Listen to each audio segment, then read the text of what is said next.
Bagaimana kita ada transfer knowledge kepada generasi selanjutnya, kepada anak-anak kita, kalau kita sebagai orang tua sendiri nggak tahu? Bagaimana kita mewarisi salat 5 waktu kepada anak-anak cucu kita, sementara orang tuanya sendiri sembahyang wajib cuma wuro Jumat, sembahyang sunat cuma wuro raya.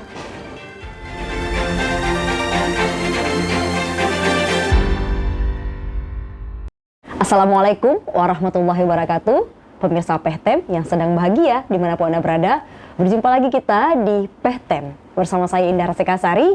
Dan hari ini di edisi Kamis 11 Maret 2021 bertepatan dengan 27 Rajab 1442 Hijriah, dan di episode ke-20 di tahun kedua, bertepatan juga dengan Isra Mi'raj, di mana momen yang sangat spesial Nabi kita Muhammad SAW bertemu dengan Allah, ditetapkannya perintah salat. Dan hari ini juga nanti kita akan mendengarkan bagaimana tausiah dari Ustadz Haji Akmal Afzal, SHI. Langsung saja kita sapa. Assalamualaikum, Tengku. Waalaikumsalam warahmatullahi wabarakatuh. Gimana Mbak Tengku? Habajroh tahat. Alhamdulillah habajroh. Tengku, tema kita hari ini bagaimana Isra Mi'raj itu menuju hamba yang bertakwa, khususnya kepada kaum milenial dan saat ini di era milenial. Bagaimana Tengku? Silahkan. Baik, Assalamualaikum warahmatullahi wabarakatuh. Alhamdulillahilladzi barakna. Alhamdulillahilladzi asra bi'abdihi lailan minal masjidil harami ilal masjidil aqsa alladzi barakna haulahu linuriyahu min ayatina innahu huwas samiul basir.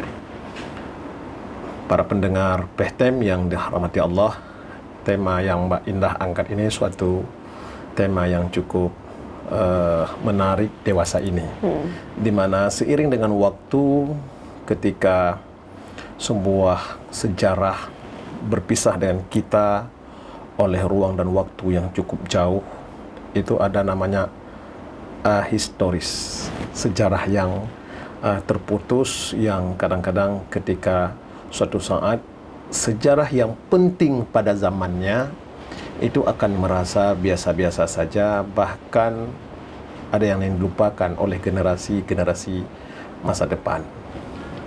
Banyak sejarah-sejarah perjuangan, banyak tokoh-tokoh terkenal pada zamannya, tapi seiring dengan waktu yang berjalan, next generasi ini akan melupakan, karena fakta-fakta yang mendukung untuk mempertahankan nilai sejarah itu kian hari kian terkuras dan terkelupas dalam memori generasi selanjutnya. Tapi tidak dengan sejarah-sejarah dalam Islam. Dalam kalender Islam itu kan ada 12 bulan yang selalu diidentikan dengan sejarah, di mana orang-orang yang mengamalkan ajaran Islam ini pasti akan memahami satu persatu bagaimana 12 bulan itu mengandung nilai-nilai historis yang tak bisa dianggap remeh. Misalnya Muharram. Muharram dikenal dengan hijrah. Maka kondisi dalam Islam itu mulai dari Muharram, Safar, Rabiul Awal, Rabiul Akhir, Jumadil Awal, Jumadil Akhir, Rajab, Sya'ban, Ramadan, Syawal, Zulqa'dah dan Zulhijjah, itu selalu diidentikan dengan berbagai macam sejarah historis yang selalu dikenang oleh umatnya. Tidak luput dengan Isra Mi'raj. Padahal kan baru saja kita 3 bulan yang lalu, Rabiul Awal, Rabiul Akhir, Jumadil Awal, itu kan maulid nyaris 100 hari, 3 bulan lebih bagi masyarakat Islam, bil khusus masyarakat Aceh, itu merayakan hari kelahiran Rasulullah itu dengan semangat-semangat yang rasa mahabbahnya kepada Rasulullah itu ia mengorbankan material dan immaterialnya. Kembali kita masuk kepada Isra Mi'raj, di mana materi yang Mbak Indah angkat ini cukup relevansi dengan kondisi generasi milenial kita.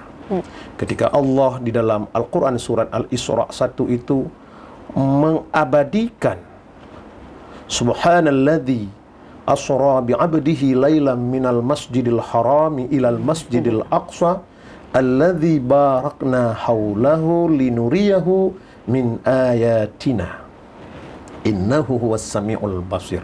Itu adalah satu fakta otentik yang menjadi bukti pegangan segenap generasi. Tak terluput generasi kita milenial. Kita nggak tahu generasi nanti akan digelar generasi apa. Iya kan? Sebelumnya ada generasi milenium. Ini sudah milenial. Ini nggak tahu kita nanti. Isra 1 ini mengikat kita semua.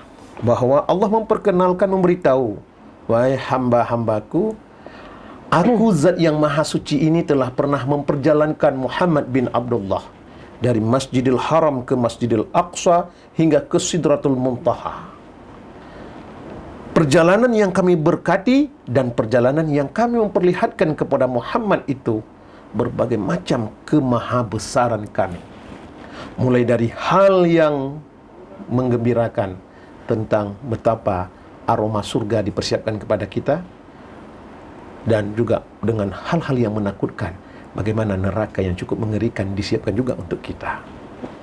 Perjalanan yang diberkati ini diperlihatkan kepada Muhammad, Muhammad mentransfer kepada kita lewat sabda-sabdanya. Makanya kalau kita beriman kepada Allah, amantu billah wa bima khalallah wa amantu bir rasul wa bima qala rasul. Yakin percaya kepada Allah, ikuti firman-Nya. Yakin percaya kepada Muhammad bin Abdullah, ikuti sabdanya. Makanya ketika perjalanan Isra Mi'raj ini menjadi relevan untuk diulang, PTM mengambil porsi ini. Di saat generasi digital hari ini, media sosial, media elektronik adalah sesuatu yang tak bisa dipisahkan oleh generasi kita hari ini. Maka isu tentang betapa Isra Mi'raj ini menuju generasi milenial bertakwa menjadi hal yang tak bisa dianggap remeh. Bahwa mengulang sejarah Isra Mi'raj ini, untuk apa diulang? Bukan hanya mengulang untuk memperkenalkan Muhammad berangkat dari Masjidil Haram ke Masjidil Aqsa hingga ke Sidratul Muntaha dengan perjalanan ruh dan jasadnya, tapi yang paling terpenting adalah ketika ia melakukan perjalanan, Allah memperlihat dan ia melihat dengan kasat matanya betapa keindahan surga, dan surga itu diberikan kepada siapa, dan betapa mengerikan neraka, dan neraka itu diberikan kepada siapa. Dan selanjutnya ketika bertemu dengan Allah ada paket. Nah, ini yang paling menarik. Paket titipan ilahi namanya. Kan biasa kalau kita bertemu dengan camat, paling tidak kan ongkos becak. Kan gratis kan gitu. Bertemu dengan bupati ada paket sembako, bertemu dengan menteri proyek ya, bertemu dengan presiden ya jabatan kan gitu. Ini bertemu dengan Allah. Maka dibawa pulanglah paket itu yang disebut dengan salat 5 waktu sehari semalam. Maka generasi kita hari ini Mbak Indah harus generasi yang kita ikat dengan sejarah. Dan bukan hanya cukup untuk mereview sejarah itu sebagai bahagian daripada kenangan masa lalu untuk diingat dan dikenang saja. Tapi bagaimana mengaktualkan dalam dirinya bahwa ada titipan Allah lewat Rasulullah. Kita diwajibkan untuk sholat. Aktualisasi penting, Tengku. Dari hari ini kita melihat dari momen Isra Mi'raj, apa yang bisa kita ambil, Tengku? Iya, aktualisasi nyata itu adalah bagaimana dengan seiring perkembangan zaman dan masa yang kian hari kian mempercepat ruang dan waktu, dimensi kita itu seakan di-bypass banyak waktu. Tentu dengan perkembangan yang ada itu tidak hilang nilai-nilai akidah dan keyakinan kita. Kita boleh hidup. Makanya Islam itu begini. Islam itu tinggi dan tidak ada ketinggian pasca adanya Islam. Islam itu tidak ketinggalan zaman, tapi Islam itu selalu menyesuaikan dengan perkembangan zaman. Islam itu tidak ketinggalan zaman. Bahwa orang hari ini dengan serba pragmatis, dengan serba cepat, dengan serba canggih. Apakah ada dengan kondisi-kondisi hari ini itu kewajiban sholat menjadi nomor 2 setelah rutinitas kita? Oh, ini kan yang penting kita kan hablum minallah hablum minan nas, bahwa karena ada hubungan dengan Allah, hubungan dengan manusia itu seimbang. Firman itu ditafsirkan bahwa kalau sudah berhubungan dengan manusia, hubungan dengan Allah boleh dikesampingkan. Ini tidak seperti itu. Seiring dengan waktu, kesibukan apapun, ketika berurusan dengan manusia, Oke, tapi ketika berurusan dengan Allah, yaitu salat 5 waktu, itu harus dinomor wahidkan di atas nomor segala-galanya. Itu nomor wahid. Nomor wahid. Itu nomor wahid. Nah, makanya kalau berbicara dewasa ini, seseorang generasi dengan profesi, jabatan, status sosial, dan kedudukan apapun ia miliki, kalau bagi saya dan bagi para anbiya, jika tidak salat, maka belum dikatakan mukmin. Karena as-salatu alal mu'inna as-salata alal as-salatu kanat alal mu'minina kitaban mauqutah. Salat itu di atas orang mukmin kewajiban yang telah terikat dengan waktunya. Maka kalau dia karena kesibukan beralasan ini kan kegiatan yang saya lakukan juga ini untuk kemanusiaan, kegiatan yang saya lakukan juga ini untuk Allah, sehingga salat dari 5 waktu menjadi 3, dari 3 menjadi 1, dari 5 sama sekali tidak dilakukan. Ini menunjukkan indikasi bahwa dia telah menyepelekan perintah hakikat salat dengan beralasan rutinitas. Karena salat itu tidak sanggup berdiri, duduk. Tidak sanggup duduk, tidur. Terakhir nggak sanggup dengan apapun, bil isyarah. Nah, ini yang generasi milenial ini harus mereka pahami. Silakan hidup. Kalau bahasa bijaknya itu, i'mal lidunya ka'annaka ta'ishu abadan wa'mal lil akhiratika ka'annaka tamutu gadan. Silakan beraktivitas untuk urusan duniamu seakan-akan kamu tiada matinya. Tapi ingat, ketika kamu berhadapan dengan urusan akhirat, kematianmu segera menjemput. Sehingga ada rasa, di tengah kesibukan saya ini sebagai generasi milenial, salat zuhur sudah tiba waktunya. Saya akan stop di sini, pasca salat zuhur akan saya lanjutkan. Jika semua orang bersikap seperti itu, indahnya melebihi daripada indahnya nama presenter kita hari ini. Masya Allah, melebihi indahnya. Itu, Tengku ya. Bahkan pada saat itu Tengku, Rasulullah mendapatkan godaan, Tengku. Godaan susu atau khamar. Kita berkaca pada hari ini. Seperti Tengku katakan tadi, ada paket-paket kemudian banyak kemudian godaan, bahkan untuk sholat saja Tengku. Apa pun yang bisa kita ambil. Nah, disitulah pertahanan personal harus berdasarkan dengan ilmu pengetahuan. Karena ilmu itu, kan gini, al-ilmu yahrusuka wal malu tahrusuhu. Ilmu menjagamu, ilmu mengontrolmu, harta kamu yang menjaganya. Kan berbeda. Makanya generasi milenial tidak hanya generasi yang melek dengan handphone, Teknologi. tidak hanya melek dengan teknologi, tapi generasi yang peka tentang sains, tapi juga tentang nilai spiritual. Sehingga ada matching bahwa urusan dunianya it is okay, urusan akhiratnya juga tak kalah oke. Sehingga ketika ia berhadapan pada satu tantangan antara kamar dengan susu, antara halal dengan haram, antara kewajiban dengan larangan, generasi milenial yang mempunyai porsi yang sama antara sains, ilmu pengetahuan dunia, dan ilmu pengetahuan akhiratnya, dia akan bisa dikontrol oleh ilmunya. Spiritual, ilmu agamanya akan memberi sebuah petunjuk mana yang ideal untukmu hari ini. Makanya kalau dalam bahasa Aceh itu kan ada kajak bud hai ane, kajak sekula hai ane, mangat bek dipenget. Kajak bud mangat bek semenget. Beda kan? Kajak sekula itu adalah ilmu dunia supaya kita tidak ditipu oleh orang. Tapi kamu belajar ilmu agama supaya kamu tidak menipu orang. Beda. Karakteristik, moralitas, integritas itu dipadu oleh dua ilmu yang sama-sama penting. Tapi hari ini ketika kita mengulang bagaimana generasi milenial ini menjadi generasi muttaqin, pertama harus diperkuatkan ilmunya dulu. Maka semalam saya pulang dari Langsa, di sebuah tempat terkenal kafe di lintas bar Timur. Pantura ya. Pantai Timur Utara ya. Saya melihat, saya datang di situ sekitar jam 2 malam. bahwa jam 2 malam itu di samping kafe itu duduk sekitar 4 orang, mulai dari remaja sampai dengan bapak-bapak.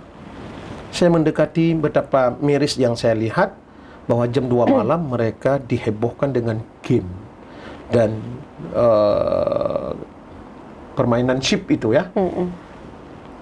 Ini bisa menjadi sebuah indikator embrio daripada next generasi kita itu generasi yang kosong. Bagaimana mereka akan merasa tanggung jawab salat 5 waktunya itu terikat di dalam hatinya ketika dalam kesehariannya mereka disibukkan dengan berbagai macam aplikasi dan fasilitas duniawinya. Maka tugas kita lah hari ini, para pendakwah, para media, para ulama, para tokoh-tokoh masyarakat, termasuk para orang tua, untuk membackup dan memfilter sebagai pertahanan akhir agar generasi-generasi kita pasca kita nanti ini mereka masih mengenang bahwa salat 5 waktu itu asbabul nuzulnya itu adalah pasca Rasulullah berangkat dari Masjidil Haram ke Masjidil Aqsa hingga bertemu dengan Allah. Salat itu menjadi kewajiban bagi kita sehingga orang-orang yang masih merasa dirinya sebagai mukmin, kewajiban mengikat ini tak boleh dielakkan. Kecuali ya tidak sanggup lagi ia berada sebagai mukmin, pilihan ada pada dirinya. Balik ke hari ini Tengku, banyak sekali godaan. Betul. Embrio kosong, kalau tadi bahasa Tengku. Apa pun yang harus orang tua lakukan? Bahkan kita sendiri kadang nggak sanggup melawan godaan-godaan yang ada. Betul. Tantangan demi tantangan silih berganti. Dulu kita dikenal di Aceh tantangan dengan ganja, sekarang berubah menjadi sabu-sabu. Dulu tantangan kita adalah polemik, konflik vertikal, bahkan ada konflik horizontal sesama kita. Kemudian tantangan lagi adalah ketika silih berganti bencana, yang maha dahsyat adalah gempa bumi dan tsunami. Hari ini Aceh yang sebelumnya inklusif karena dampak dan konsekuensi dari konflik yang berkepanjangan, tapi yang sebelumnya adalah eksklusif, sekarang menjadi Aceh yang inklusif. Aceh yang dijamah oleh semua dan oleh para pihak dalam dan luar negeri. Manapun. Budaya dan kultur Aceh yang original itu pelan-pelan terkikis oleh kebebasan para orang-orang yang keluar masuk ke negeri ini. Bahkan kalau kita melihat kebebasan wifi di Aceh, kebebasan bersukaria teknologi dan media sosial di Aceh jauh lebih maju kita di berbagai macam provinsi-provinsi lain selain Jakarta, Bandung, dan kota-kota besar. Aceh lebih cepat. Itu yang wifi. Kita bisa lihat begitu mudahnya akses kita membeli pulsa dan data internet dibanding dengan kita pergi ke Jakarta, Bandung, dan seterusnya. Itu menunjukkan apa? Aceh hari ini dari eksklusif menjadi inklusif, dari tertutup menjadi terbuka, dari segenap keterbatasan sekarang nyaris tanpa batas. Tantangan hari ini ketika tidak ada lagi batas-batas, baik batas sosial, batas kultur kita, hingga batas etika, maka akan lahir generasi lost generation. Generasi yang kosong dengan adabnya, generasi yang lost dari budayanya, dan yang paling bahaya adalah generasi yang kosong dari agamanya. Nah, tantangan ini bagian daripada tantangan. Tantangan-tantangan ketika kita sudah menjadi Aceh yang terbuka, Aceh yang tidak ada lagi batasan untuk mengekspresikan segenap keinginan hatinya, maka ke depan tanggung jawab siapa dan apa yang harus kita lakukan? Pertahanan akhir adalah di rumah tangga. Makanya surat Al-Isra ayat 1 ini bagaimana kita ada transfer knowledge kepada generasi selanjutnya, kepada anak-anak kita, kalau kita sebagai orang tua sendiri nggak tahu. Bagaimana kita mewarisi salat 5 waktu kepada anak-anak cucu kita, sementara orang tuanya sendiri sembahyang wajib cuma wuro Jumat, sembahyang sunat cuma wuro raya. Tidak sedikit ketika saya mengajar di beberapa kelas di perguruan tinggi beberapa tahun yang lalu, ketika saya tanya, coba niat wuduk. Niat wuduk, tapi mereka baca nawaitul wudu'a. Itu bagi yang mengerti. Yang nggak ngerti, usolli wudu'a. Kan beda nawaitul wudu'a dengan usolli wudu'a. Coba bayangkan, saya berpikir niat wudu bukan salat wudu. Ya, usolli wudu'a. Aku salat wudu. Itu belum kita tanya lagi rukun wudunya berapa. Hari demi hari yang kita lalui, salat 5 waktu, berapa salat subuh, berapa rakaat salat zuhur, berapa salat maghrib. Ada yang mungkin mereka hafal 4 rakaat salat Isya, 4 rakaat salat zuhur, 3 rakaat maghrib, 2 rakaat subuh. Tapi ketika kita melakukan praktek, coba niat salat subuh, rata-rata usalli fardal subhi raka'atin, atau salasa raka'atin, atau arba'a raka'atin. Kalau salat maghrib, usalli fardal maghribi salasa raka'ataini. Coba bayangkan, apa yang dia niatkan itu? Dari hal kecil, dari sholat. Hal kecil. Makanya, tanggung jawab kita hari ini ketika memperkenalkan sejarah-sejarah Islam yang mengisi bulan-bulan dari 12 bulan di dalam kalender Hijriah, harus diwarisi pula dengan edukasi-edukasi yang membekas bagi generasi kita. Anda kenal dengan Muharram? Apa itu Muharram? Oh, kalau Anda kenal itu adalah awal tahun penanggalan dalam sejarah Islam. Sejarah apa yang ada di sana? Oh, kenalkan ya, bahwa ini adalah perjalanan Rasulullah dari kota Mekah ke Madinah. Di mana ketika di Madinah dia bangun konsolidasi, hingga beberapa tahun setelah itu terjadi Futuhul Makkah, penundukan kota Mekah. Ini harus. Yang di kota Mekah ke Madinah disebut dengan Muhajirin, yang tinggal di Madinah pergi ke Mekah disebut dengan Ansar, atau yang menerima di Madinah disebut dengan orang Ansar. Berangkat lagi, Rabiul Awal, apa yang Anda kenal? Bisa menjelaskan. Sebagai orang tua harus berperan ganda. Bukan hanya mentransfer cinta dan kasih sayang, tapi edukasi dini itu dimulai dari rumah masing-masing. Generasi kini yang Ustadz temuin, miss soal, bahkan dari sholat Ustadz. Kemudian tantangan kita lagi, kita negara yang bernamakan syariah, negeri ya, di Aceh, daerah yang bernamakan syariah. Tantangannya semakin besar Ustadz. Apalagi kemudian harus orang tua lakukan? Tentu kalau orang tua merasa kalah, alah aku pikir, ketika orang tua menyerah, maka anak telah mendapat secercah masa depannya yang suram. Itu pintu awal. Tapi bagi kita, harus kita dorong. Orang tua tidak ada kata menyerah untuk mengiringi anak, mendampingi anak, dan mengedukasi anak. Caranya, edukasi pertama kan harus dimulai dari diri kita. Ifda' binafsih. Bagaimana kita menteladani anak harus salat, sementara kita salat subuh, bangun jam 8. Sehingga anak akan tanya, ayah salat subuh atau salat duha? Ya kan? Ketika maghrib, televisi masih hidup di rumah. Tidak kita perkenalkan ada salat maghrib.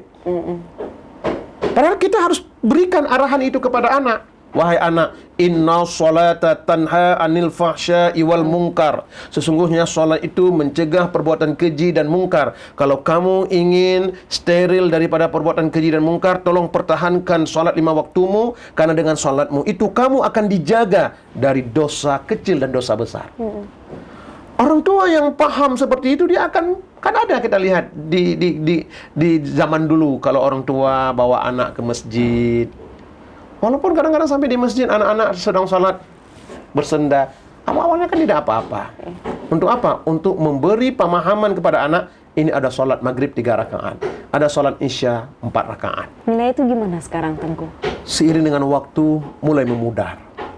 Karena hidup dewasa ini mulai terasa hidup nafsi-nafsi. Kita harus khawatir, Tengku. Khawatir sekali. Kita harus bahwa orang tua di dunia saja sudah mulai mereka memperlihat nafsi-nafsi.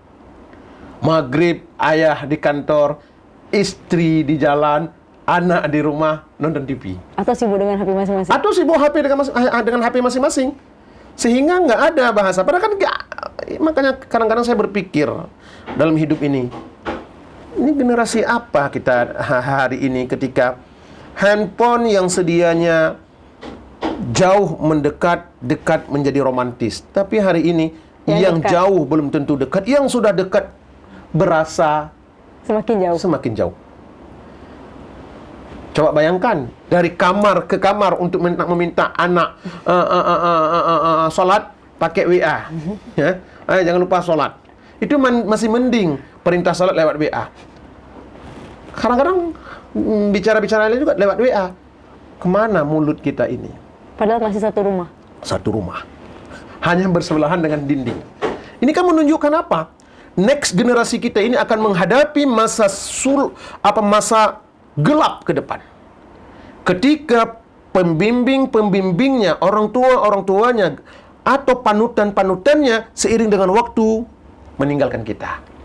Makanya dalam pandangan Rasulullah, meninggalnya para anbiya diangkat sekian banyak ilmu pengetahuan. Meninggal para tabi'in diangkat. Meninggal para ulama adalah bahagian daripada dicabutnya ilmu pengetahuan ini oleh Allah, dan tersisalah apa yang tersisa hari ini.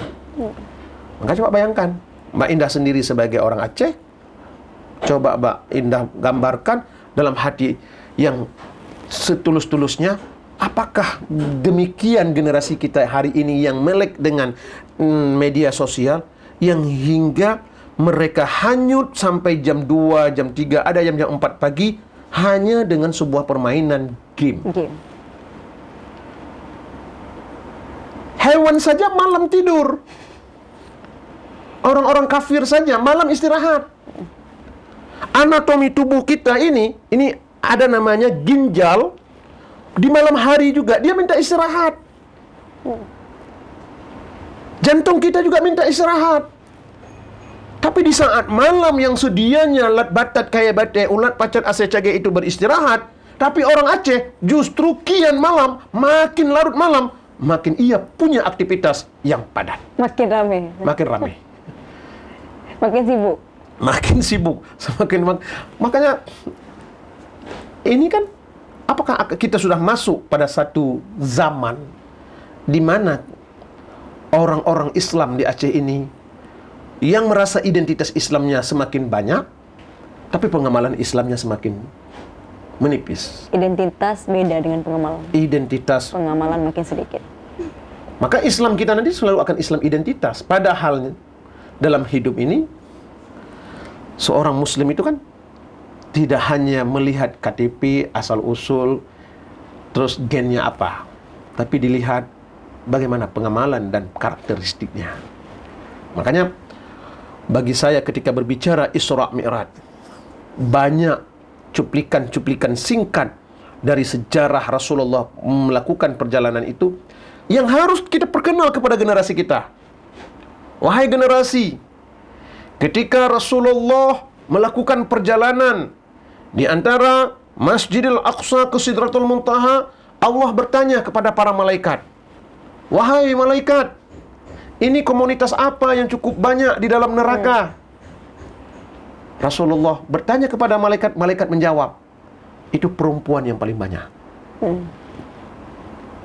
Maka kalau kita melihat hari ini, ketika perempuan lebih banyak, kita melihat juga hari ini bagaimana perilaku perempuan.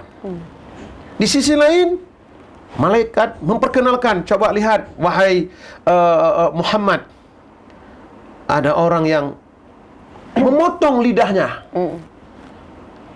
Tersambung lagi, dipotong lagi, tersambung lagi, terpotong lagi. Apa itu, hai Jibril? Kenapa ia punya lidah sendiri, terus digunting sendiri? Terpotong, dipotong lagi. Kenapa? Muhammad, itu bentuk dari potret umatmu nanti. Yang habathi mete pegah 5 mete. Yang habathi oni pegah 3 kilo. Dari A terus ke Z. Dari A terus ke Z. Itu adalah pembawa berita-berita hoak. Kita bisa lihat hari ini jelas. Hari ini jelas. Dalam handphone kita ini mana banyak narasi-narasi edukasi dibanding daripada ujaran kebencian, hoak, fitnah, hasud. Padahal kan agama wal asri innal insana lafi qusri illa alladzina amanu wa amilus solihati wa tawassaw bil haqq wa tawassaw bis sabr. Ada pesan, sampaikan pesan kesabaran dan nasihat-nasihat kebenaran. Pesan kebenaran dan nasihat-nasihat kesabaran. Tapi hari ini seberapa banyak orang yang mau menyampaikan pesan-pesan kesabaran, mau narasi-narasi kebenaran. Bukan ban pagi mentari belum menampakkan wujudnya begitu sempurna, kita telah membuka handphone, menyebar berita-berita yang tidak tahu kebenaran aslinya. Ini generasi. Makanya isu Isra Mi'raj ini, jika kita mau mereview dari awal perjalanan, banyak sekali orang-orang yang ketika Rasulullah melihat, wahai Jibril, itu golongan apa pula? Ketika dia sedang memanen hasil pertaniannya, panen di depan belum habis, terus yang di belakang semakin tumbuh. Hebat sekali pertanian itu. Jibril menjawab, Muhammad, itu adalah potret positif dari hamba-hambamu yang bersedekah, yang beramal, yang berbuat kebajikan. Di mana Allah mengkompensasikan kebajikannya itu, di depan belum sempat ia kutip, di belakang terus mengiringi. Hari ini, kalau kita mau berbicara sportif, Nurani akan menjawab. Realita hari demi hari yang kita lalui ini, mana lebih banyak energi positif yang memberi kontribusi kebajikan yang berorientasi pada amalan sedekah kita ketimbang daripada kita menguras dan mengambil hak orang lain. Ini sebenarnya momen Isra Mi'raj ini, kalau bisa Mbak Indah kita bercerita lebih panjang lebar, semua orang akan sadar. Oh, ternyata Isra Mi'raj itu bukan hanya persoalan salat 5 waktu. Bukan. Ini persoalan keimanan lebih dahsyat lagi. Apa yang lebih dahsyat, Mbak Indah? Ketika Rasulullah SAW turun ke kota Mekah, pasca perjalanan Isra, di saat beliau membawa pulang oleh-oleh salat 5 waktu, orang-orang sebelumnya sudah beriman kepada Rasulullah. Ketika Rasulullah menceritakan itu, kembali menjadi munafik, murtad, ban lawan Muhammad kapungu. Kayak gitu bahasanya. Mana mungkin dia bisa melakukan perjalanan dari Mekah ke Palestina, dari Palestina naik ke langit sampai pagi ini sudah ada lagi di sini. Sesuatu yang impossible, nothing. Nggak mungkin. Di situ kan persoalan keimanan. Tapi bagi orang yang telah mendapat hidayah dari Allah, ketika berhadapan dengan para sahabat, Umar, Utsman, Ali, Abu Bakar, dan sahabat-sahabat utama lainnya, tak ada ragu, walau bizarah, walau sebesar atom. Ketika Muhammad mengatakan ia telah bertemu dengan Tuhannya, Rabb, maka kami yakin. Dan salat yang disampaikan oleh Muhammad sebagai paket utama dari pertemuannya dengan Allah, itu kami amalkan. Maka disitulah bahwa Isra Mi'raj juga menjadi tolok ukur mana keimanan yang hakiki, mana keimanan yang munafik. Hari ini, kalau kita melihat juga tertantang. Orang bicara Islam tapi perbuatannya munafik. Kan ada 3 tanda orang munafik. Alamatul munafiqin salasah. 3 tanda-tanda orang munafik. Iza ahdasa kazzabah. Jika bicara banyak dusta. Coba hari ini. Kalau udah bicara pencitraan, kalau sudah berbicara seakan-akan dia bukan ulama tapi mengaku seakan-akan dia ulama. Dia bukan pakar seakan-akan pakar. Bicara mereka banyak, dustanya pun tak sedikit. Wa iza wa'ada akhlafa. Ketika berkomitmen, berjanji, mereka konsisten. Inkonsisten, mereka ingkar. Banyak kan orang-orang, nih kalau saya duduk di posisi A, insya Allah rakyat akan makmur. Ternyata ketika mereka duduk di posisi tersebut, kemakmuran itu bukan untuk rakyat. Kerakyatan. Kerakyatan. Dan hana benar kerakyat kan. Ya. Yang ketiga, izatu mana qana, ketika diberi amanah kianan. Dan hari inilah sebenarnya ketika kita berbicara Isra Mi'raj, ada keyakinan kita, ya Allah, sesungguhnya Engkau telah memperjalankan Rasulullah yang telah Engkau memperlihatkan kemahabesaran-Mu, keindahan surga dan kengerian neraka, bisa menumbuhkan keyakinan kita bahwa Allah ada, Muhammad adalah utusannya yang harus kita ikuti. Baik. Jazakallah Tengku Betul. untuk pesan-pesannya. Semoga Allah memberkahi dan pastinya juga kita banyak mendapat hikmahnya dari yang Tengku sampaikan, bagaimana momen Isra Mi'raj selalu bisa kita refleksikan ke hari ini. Terakhir Tengku, pesan apa yang Tengku sampaikan untuk kondisi di era milenial sekarang? Silakan menikmati segenap fasilitas yang ada. Karena hari ini sebuah keniscayaan yang tak bisa kita elakkan, kita hidup di era digital. Kita hidup sebagai generasi milenial, generasi yang serba canggih, generasi yang membypass banyak hal-hal dari masa lalu yang kita anggap sebagai sesuatu yang impossible. Tapi jangan pernah lupa bahwa Al-Quran hudal lil muttaqin, petunjuk bagi orang yang bertakwa. Jika Anda bertuhan pada handphone, jika Anda meyakini yang membuat hati terkunci dan terkonsentrasi pada segenap media sosial, saya khawatir hatimu akan kosong dengan Allah. Maka i'mal lidunya ka'annaka ta'ishu abadan wa'mal lil akhiratika ka'annaka tamutu gadan. Silahkan sesuaikan kehidupan dunia seakan-akan engkau hidup selama-lamanya. Tapi jangan lupa ketika berhadapan dengan urusan akhirat, sholat 5 waktu, berbicara yang jujur, bertindak yang benar, jaga hati jangan kau kotori. Ketika berhadapan dengan akhirat, seakan-akan kematian segera menjemput kita. Demikian, Mbak Indah. Jazakallah Tengku Akmal. Terima kasih. Terima kasih banyak sudah berbagi, sudah memberikan tausiah kepada kita, memberikan pencerahan kepada pemirsa PTM tentunya. Baik. Semoga kita dapat mengambil banyak hikmah dan merefleksikan selalu apa yang Tengku sampaikan tadi. Baik. Terima kasih juga kepada Anda pemirsa PTM. Tetap subscribe yang belum subscribe, tekan tombol lonceng untuk tetap update informasi dari kami. Saya Indar Sekasari, mohon pamit. Wassalamualaikum warahmatullahi wabarakatuh. Sampai jumpa di episode berikutnya.